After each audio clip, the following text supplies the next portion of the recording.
ബോട്ടിൽ cap crown എന്ന് കേട്ടിട്ടുണ്ടോ?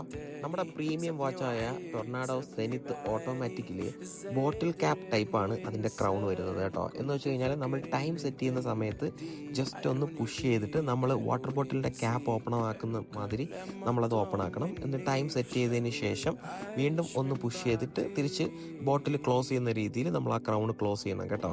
അപ്പോൾ കുറച്ച് പ്രീമിയം ലെവലിലുള്ള വാച്ചസ് ഒക്കെ ഏകദേശം ഇങ്ങനെ തന്നെയാണ് വരുന്നത്.